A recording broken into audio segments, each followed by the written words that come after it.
So theatre movie ನೋಡಿರಲಿಲ್ಲ. So ಈ time wait ಮಾಡ್ತಾ ಇದ್ದೆ, ಫೈನಲಿ ಬಂತು. ಸೊ ತುಂಬಾ ಕ್ರೇಜ್ ನೋಡಿದ್ರಲ್ಲ ಹೇಗಿತ್ತು, ತುಂಬಾ ಖುಷಿ ಆಗ್ತಾ ಇದೆ. ಅಯ್ಯೋ ಆ ಕ್ರೇಜ್ ಸೀರಿಯಸ್ಲಿ ನೋಡೋಕ್ಕಾಗಲ್ಲ.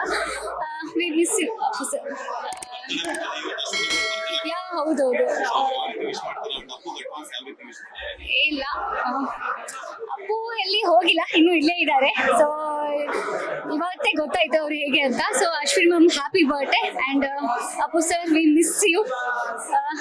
ಆ್ಯಕ್ಚುಲಿ ಏನು ಮಾತಾಡಬೇಕು ಅಂತ ಗೊತ್ತಾಗ್ತಾ ಇಲ್ಲ. ಇವತ್ತಿಂದ ಅಗೇನ್ ಈ ಕನ್ನಡ ಇಂಡಸ್ಟ್ರಿ ಇದೇ ಥರ ಥಿಯೇಟರ್ ತುಂಬ್ತಾ ಇರಲಿ ಅಂತ ಕೇಳ್ಕೊತೀನಿ. ಸೊ ಅಪ್ಪು ಸರ್ ಬ್ಲೆಸ್ಸಿಂಗ್ ಯಾವಾಗಲೂ ಇರಲೇಬೇಕು. ಇವತ್ತು ನಮ್ದು ಏನಂತ ಕನ್ನಡ ಇಂಡಸ್ಟ್ರಿ ಜರ್ನಿ ಇವತ್ತಿಂದ ಮತ್ತೆ ಸ್ಟಾರ್ಟ್ ಅನ್ನೋ ಥರ ಫೀಲ್ ಆಗ್ತಾ ಇದೆ. ಸೀರಿಯಸ್ಲಿ ನಾನೇ ಫಸ್ಟ್ ಲೇಟಾಗಿ ಬಂದಿದ್ದೆ. ಆ್ಯಕ್ಚುಲಿ ನಾನು ಮತ್ತೆ ರಾಧಾ ತುಂಬ ಲೇಟಾಗಿ ಬಂದ್ವಿ. ಜನ ನಿಜ ಹೋಗೋಕ್ಕಾಗ್ತಾ ಇಲ್ಲ, ಆ ಲೆವೆಲ್ ಕ್ರೇಜ್. ಎಲ್ಲ ಥಿಯೇಟ್ರು ಫುಲ್ ಆಗಿದೆ ಅಂತೆ.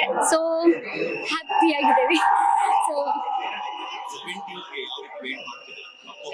ಬೇರೆ ಲೆವೆಲ್, ಆ ಕ್ರೇಜ್ ಒಂಥರ ಬೇರೆ ಲೆವೆಲ್ಗಿದೆ.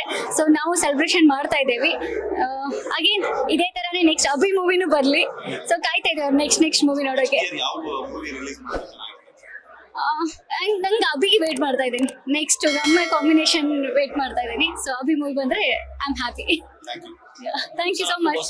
ಲೇಟೆಸ್ಟ್ ಹಾಗೂ ಇಂಟ್ರೆಸ್ಟಿಂಗ್ ಸುದ್ದಿಗಳಿಗಾಗಿ ಬಾಸ್ ಟಿವಿ ಕನ್ನಡ ಚಾನೆಲ್ನ ಸಬ್ಸ್ಕ್ರೈಬ್ ಮಾಡಿ, ಹಾಗೆಯೇ ಬೆಲ್ ಐಕಾನ್ ಪ್ರೆಸ್ ಮಾಡಿ. ಇದರ ಜೊತೆಗೆ ಫೇಸ್ಬುಕ್, ಇನ್ಸ್ಟಾಗ್ರಾಮ್, ಎಕ್ಸ್ನಲ್ಲೂ ಮಿಸ್ ಮಾಡದೆ ಫಾಲೋ ಮಾಡಿ.